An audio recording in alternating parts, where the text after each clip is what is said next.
Time for all the latest now with the ITV News.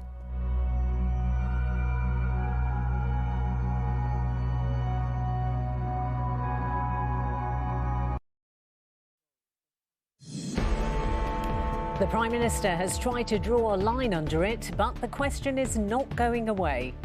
Can Health Secretary Matt Hancock keep his job after admitting breaking lockdown guidelines by kissing an old friend he'd hired as an aide?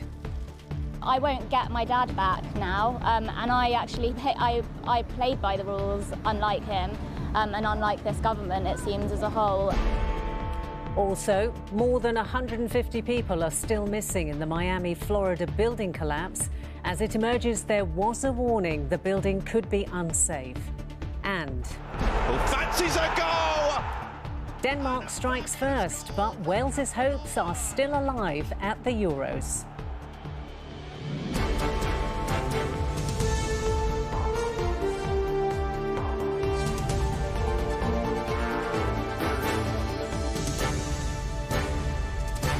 This is ITV News with Sameena Ali Khan. Good evening. Despite the Prime Minister's insistence that there are no more questions for Matt Hancock to answer, MPs from all of the main parties have managed to think of a few, such as how can he remain as Health Secretary after admitting he broke his own department's lockdown guidance to hug and kiss an aide at work last month? And exactly how was that aide, an old university friend of Mr Hancock, hired in the first place?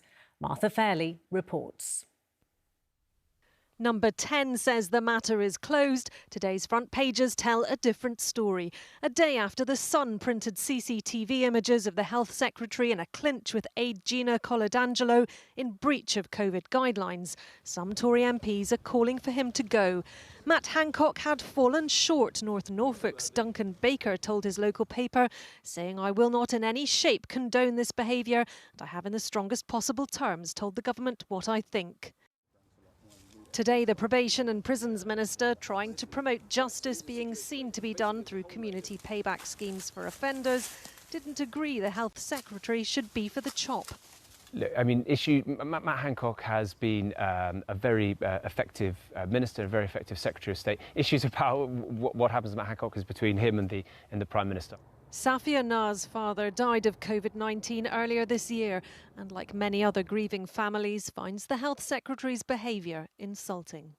I played by the rules, unlike him, and unlike this government, it seems, as a whole. And, you know, every day is sort of tinged with a sense of grief. And it's really, really painful. It's really, really hard. And clearly, he just doesn't care at all.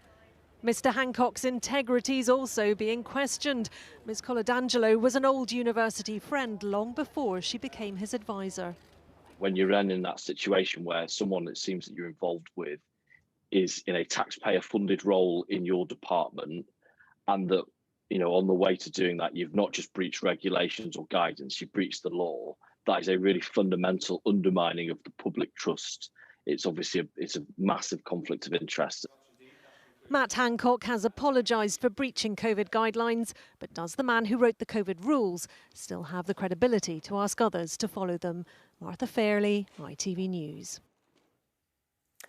Fires are burning in the rubble of a collapsed 12-storey apartment block in Florida, slowing efforts to locate and hopefully rescue the 159 people still listed as missing in the disaster.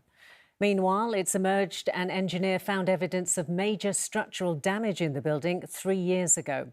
Our US correspondent Emma Murphy is in Miami for us. Emma, what is the latest there? We've just had an update from the authorities here in Miami, and they've been telling us that a number of small fires, which we were reporting on yesterday, have come together, and that means that they're now having to deal with quite a significant blaze within the debris. And the problem is that they don't know exactly where that fire seat is in order to tackle it. And because that's there, they're having a real problem getting rescue teams in they can't get the rest of the rubble away because they can't get enough people in there and enough heavy lifting equipment to be able to tackle the fire. So it's a real catch-22 situation for them. And then, of course, there is the issue of the conditions. It's pretty sunny now, but it has been very, very heavy rain over the past 24 hours, and that has hampered their attempts to try and deal with this situation. We've been told that overnight there were no more people found nor bodies recovered. And I was just chatting with one of the rescue teams who was going into the site behind me, and he said that they were only actually able to work on there for around 35 minutes at a time. Such is the heat and the intensity of the smoke where they are trying to locate people. Now, the other thing that's been of note today is the fact that this report has come to light from 2018, where basically people were warned of the fact that there was significant concrete disintegration in the area underneath this block. It's not clear whether or not that is what caused it, but it's clear that they are now starting to look at that as a line of inquiry. Emma, thank you very much.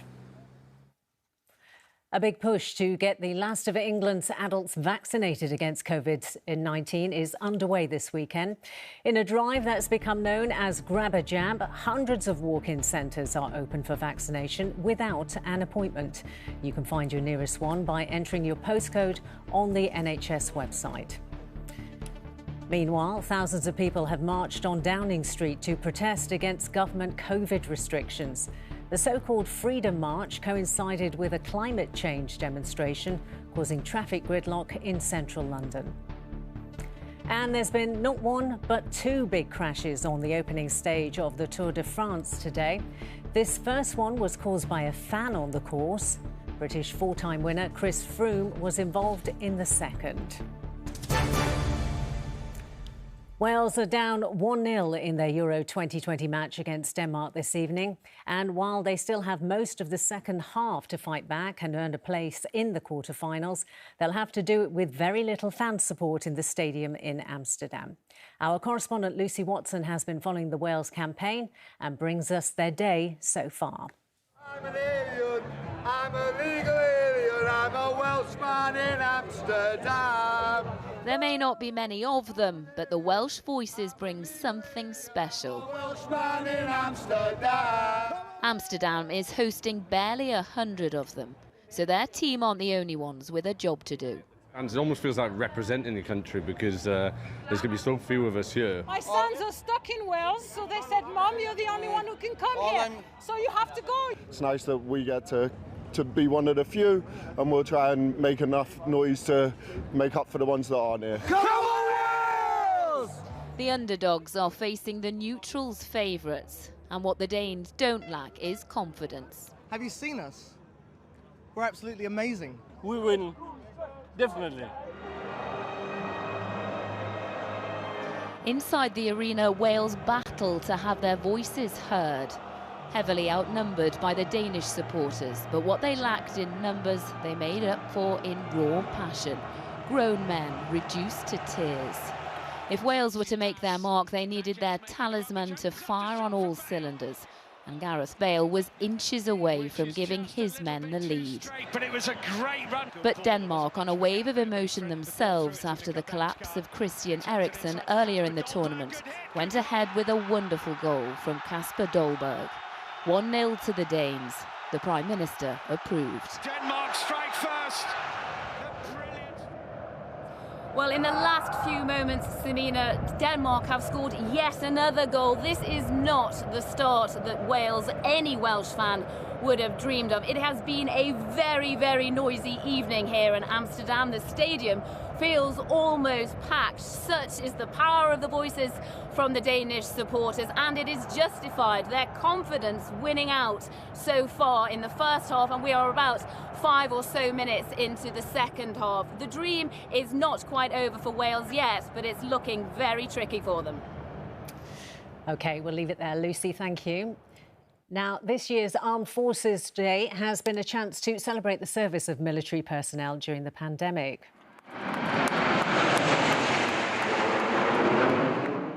A VIP lunch was held at the National Memorial Arboretum, at which 100 servicemen and women were thanked for their efforts over the past year. Finally, if you've had enough of the price of postage stamps constantly going up, don't worry, because the stamp known as the Red Mauritius was worth 1 penny when it was posted in 1847. Today, it sold at auction for £7 million. And that is it. I'm back with the late news at 25 minutes past 10. For now, though, from the team here, have a lovely evening. Bye-bye.